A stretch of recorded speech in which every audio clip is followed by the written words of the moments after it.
Smarter than a Sunday school.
Well, all right, everybody, come on in.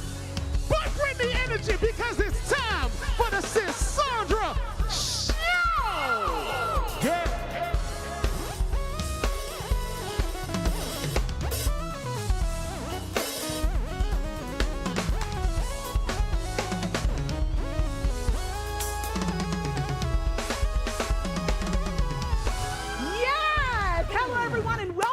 Sisaundra Show. This is your home for good music, bold truth, and the moments that make you say, "Woo, fix it, Jesus." Now, listen, tonight's show, baby, it's a roller coaster. Yes, it is. One story that'll hit your spirit and one conversation that'll heal it. Because, family, we are officially in the season where the world feels heavy, and tonight's stories, they prove just how much we need compassion, common sense, and a little Holy Ghost intervention. I would say a lot of Holy Ghost intervention. So we need y'all to go ahead and get comfy. Yeah. Grab your bubbly beverage. Yeah. And FTC, y'all ready? Let's get it started, y'all. Hey, let's get it. Woo, let's get it started in hell. Listen. Y'all, let's dive into today's conversation. You know, we talk about healing for women all the time, but we almost never talk about the boys who grow up hurting silently. Our guest tonight didn't just build a program, he built a lifeline, a home for young men searching for identity, stability, and hope. But the truth is, it started long before the mission. It started with a little boy who didn't always fit in, who struggled quietly, who carried trauma he didn't have language for. It started with watching a brother fight battles the world could not see, behavior challenges, addiction, heartbreak, and feeling helpless, but also feeling called. It started with loss, with moving away at 19 to breathe, to grow, to face himself. It started with the loneliness of becoming someone new and the brokenness he grew up carrying. That became the blueprint for House of Timothy, a place where young men finally feel seen, feel safe, and shepherded. A home built from heartbreak, but designed for healing. Family, please help me welcome a builder of men, a breaker of cycles, and a man who turned his family's pain into purpose. Family, welcome the founder, the pastor, the heart behind the House of Timothy, the one and only Dr. Willie J Montague. Ooh, come on, hey, come on. How are you there? Oh my God, it's so good to see you. Hey there, beautiful. Oh, so great to see you. Please have a seat. Well, hello and welcome to the show. Hello. We are delighted to have you both here. Thank you so much. I mean, the introduction, everything you've done, everything you've been through, you don't look like what you've been through. Amen. Amen. Now, you grew up feeling different. Yeah. Can I call you Dr. Montague? What should I Yes. call you? Willie. I'm going to call him Willie. So, Willie, you grew up feeling different, misunderstood, even bullied. When you look back now, what was the little boy in you actually searching for? A father. And that was something that many people didn't see because, you know, when you grow up, especially I grew up in a small town in North Carolina, and everyone there is kind of like, be tough, move on, you don't have it, because a lot of people didn't have that father figure. Right. But for me, I just was searching for that because I knew there was something deeper in me that needed that. And so that was the biggest thing that I was searching Looking for a father. for. Yeah. House of Timothy started with your brother and with the younger version of you. Yeah. Tell us what made you want to start the House of Timothy. Well, I can tell you, I did not want to work with youth. I will start with that. I was in Bible college, and I remember sitting there, and it was just like the Lord just spoke to my spirit and said, "This is your calling." And at first, I felt like there was nothing for me to relate to other young men because I didn't have that in my own life. But I was like, "This is what's happening." So speed up. Started receiving like prophetic words where people came in and said, "Hey, you're gonna have a hospital for men."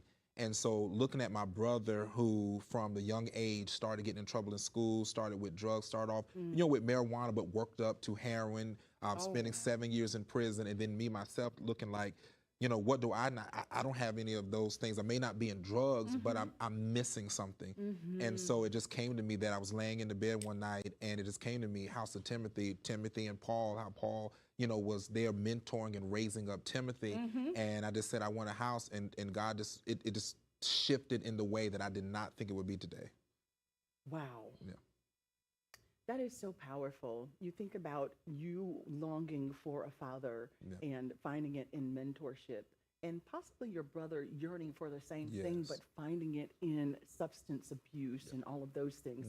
To your left, there's an amazing young lady. Would you please introduce us to her and tell us what she's doing with you in the House of Timothy? Yes, so this is Tiaja. So she is, as we like to call it, house parents or direct staff or working, but she's working in House of Timothy and coming in. We believe that even though we're a boys' home, we still need that, that woman touch. You need the woman. And so she's here and wanted her to join us to be able to share this and her mission, the things she has done also with helping in that trauma response. That is so awesome. Welcome to the show. Thank you so much. You're welcome. Now, when these young men first walk through your doors, many of them are still in survival mode, fight, freeze, shut down. What's the first mental shift you work to create in them before healing can even begin?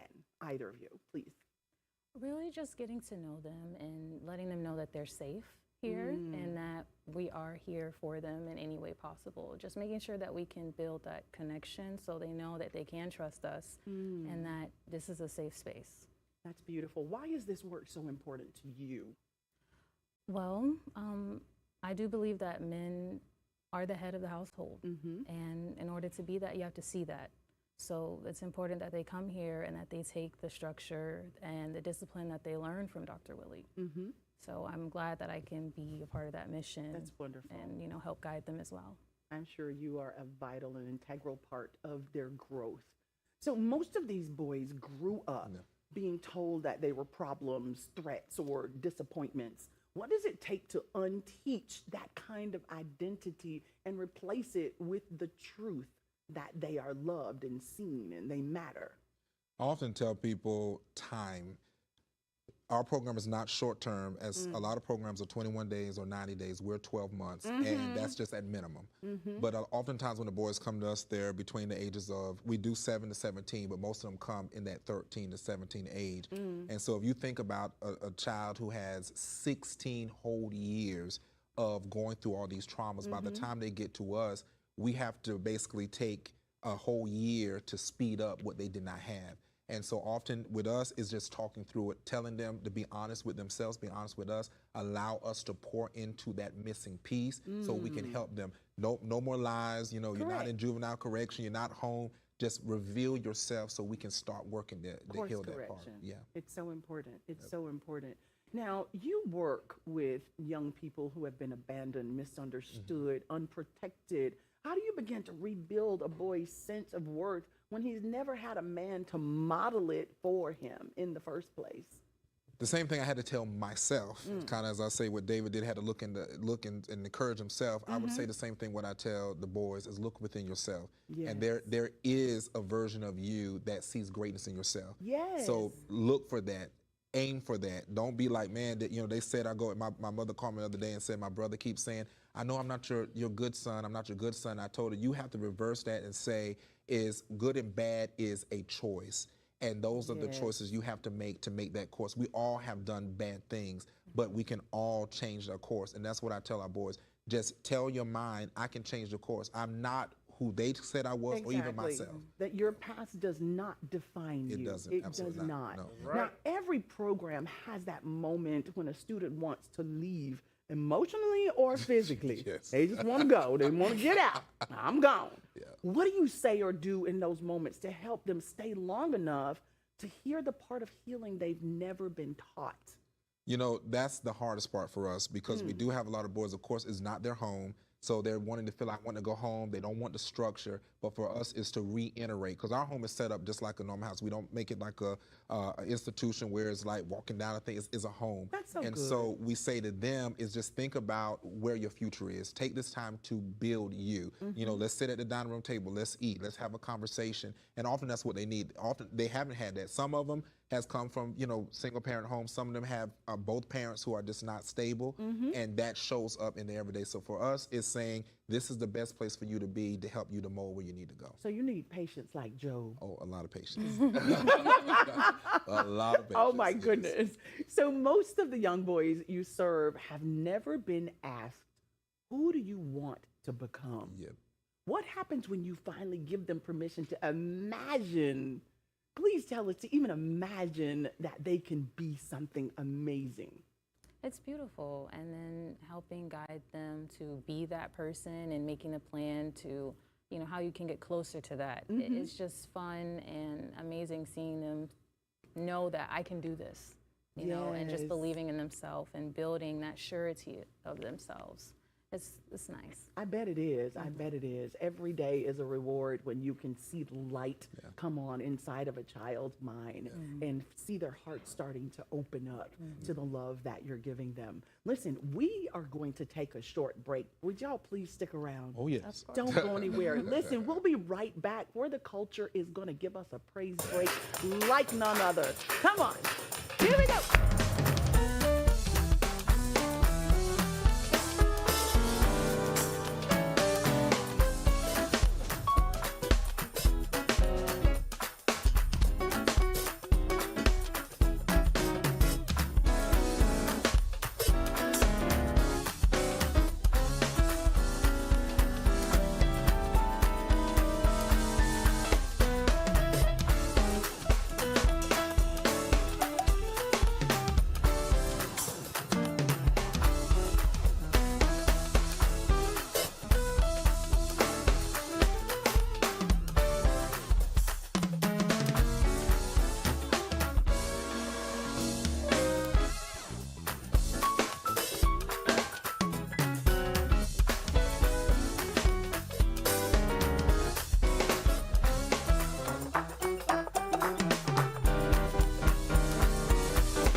Oh, okay. Do you remember?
Welcome back to the Sisaundra Show. I'm your host, Sisaundra, and I'm sitting here with Dr. Willie Montague. Now, Dr. Willie, Oh, yes. everything you shared tonight shows the mission, but now I want our audience to meet the miracle. Okay. Because House of Timothy isn't just an idea, it's a life touched, a heart restored, a future redirected, and tonight, one of those young men are here with us.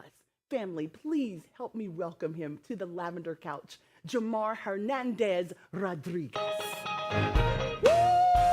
Jamar! You better come on!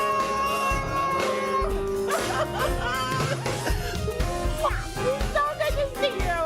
Please have a seat. Hey! Y'all better make some noise for Jamar up in here today. We are so delighted to have you. Thank you. Welcome. Thank you. You look great. Thank you. You're welcome. Are you shy?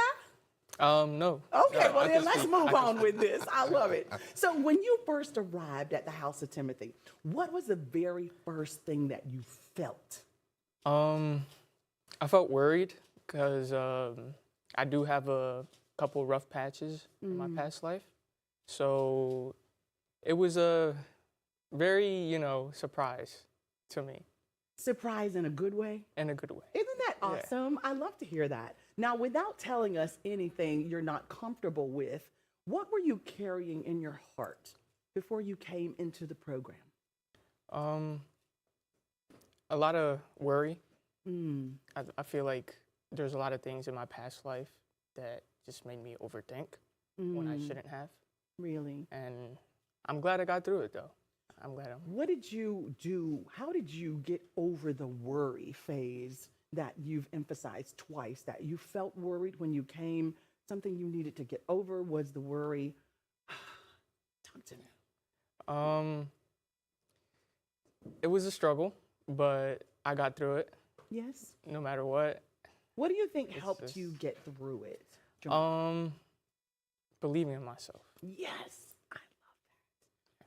Now, what's the difference between the Jamar before then and now when you say you started believing in yourself? Before then, I feel like I wasn't as mature as I could have been. Mm.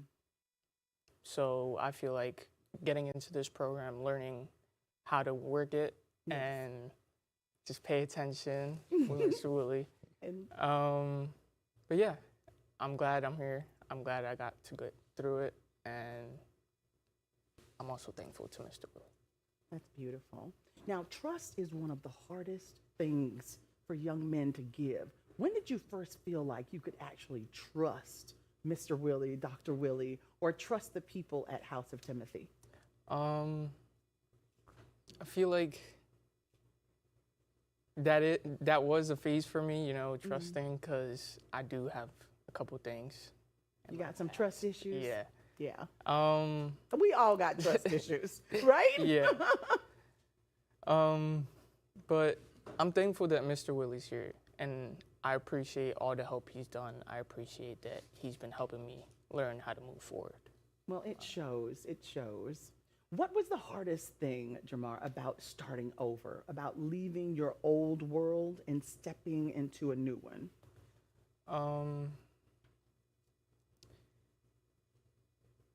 It's very hard to say, because it's something you have to go through, and you think about how everything could have been different. Yes. So it is kind of a thing where you got to think about yourself first, and then you got to learn how to love yourself. Yes. Ooh, that's so powerful. I mean, even on the airplanes, when something's happening, what do they say when the oxygen masks come down? You got to save yourself first, because you can't be good to somebody else if you're not even good for yourself. So learning to love yourself first is beautiful. It's a powerful thing. It is It's a beautiful space to be in. Now, at some point, something changed. Maybe it was a conversation, a prayer, a routine, a moment that you didn't expect. When did you first realize, I'm growing, I'm thinking differently, I'm not the same kid who walked through that door? I feel like I got to change. The moment I joined House of Timothy, I knew it was a passion for me to get through it, and it was just like something that I knew would help me in my future. Dr. Willie, what has it been like watching Jamar evolve into this young man he's becoming? It's been good because, so we do work with ages, as I said, 7 to 17, and interesting enough, he's just basically like a month away from being 18. Wow. And so with that being said, we had a shorter time from the 12 months to work with him. But just, you know, watching, as he mentioned, I saw the nervousness when he first came and sat on our couch. But then I saw where, and one thing I can always say about him, he's always respectful. He's always, yes, sir, no, sir. He always has that. That's awesome. And it's just watching him see where there is places he can grow and then make that pivot. And so that's the thing that I would say is part of the growth, or seeing him evolve, where it's like, hey, I did something, but I'm willing to admit that I did it so I can grow. Yes, because your past don't define you. It's amazing to see the growth as well. We've had the opportunity to share some valuable time with you, and it's just watching you just grow and blossom and become more every day. And I think it's a great way to let the world know. They said revenge is not by doing things, but just showing people whose you are and who you are. Right. So, y'all, before every young man steps into the system, there is a little boy who goes first. A little boy who packed fear he didn't have words for, questions nobody answered, and pain he thought he had to carry by himself. A little boy who didn't know that the world he was walking into would test him, stretch him, shape him, and try to harden the very parts of him that were still soft. Tonight, we're giving that little boy a voice. We handed our young king a notebook and a pen and asked him to write a letter to the version of himself who didn't know what was coming. The boy who thought he had to survive it all alone. This moment isn't about the system. It's about the child who entered it and the young man who walked out stronger. Family, this is dear me, and this is our family. Jamar.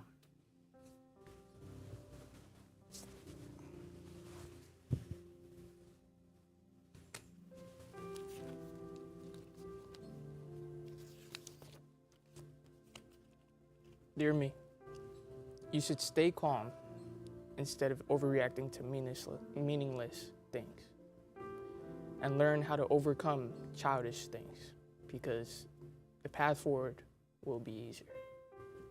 That's so powerful. That's so beautiful. Thank you for sharing that.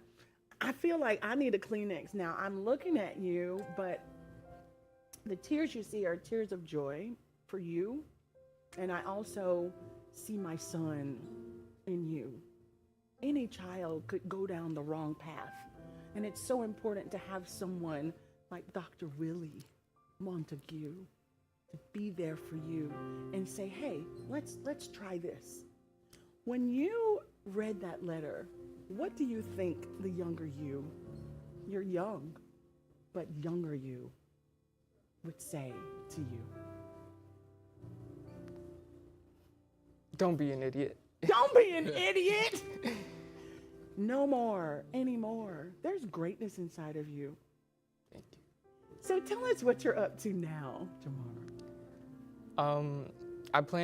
My main goal is to get my GED.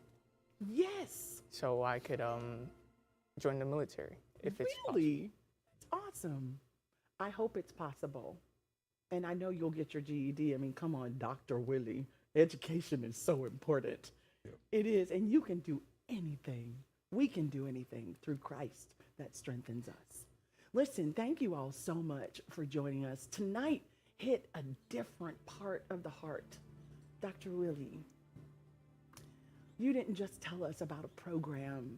You showed us what it looks like when a man turns pain into purpose and builds a home where young men can finally breathe, grow, and believe again. Thank you for your work, for your heart. And to our young king, Jamar, Your honesty tonight was bravery in its purest form. You reminded us that when a boy gets safety, structure, and someone who truly sees him, he becomes someone he never thought he could be. What we witnessed wasn't just a story, it was transformation in real time. It was proof that healing isn't a moment, it's a place like House of Timothy.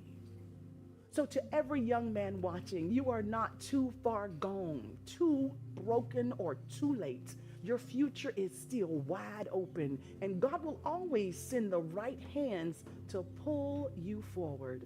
Again, thank you, Dr. Willie. Thank you. Thank you, young king. So grateful for you. We honor you, and family, hold these stories close.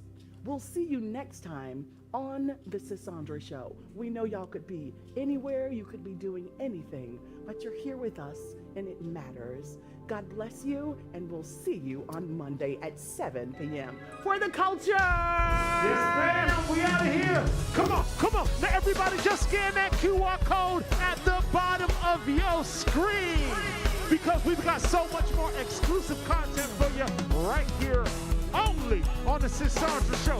First of all, we want to thank you so much for coming by, hanging with us on the beautiful Camarosa set, and thanks for coming to check out our amazing guests. So, until next time, we want to let you know we'll be right here ready and waiting on you only on the Sisaundra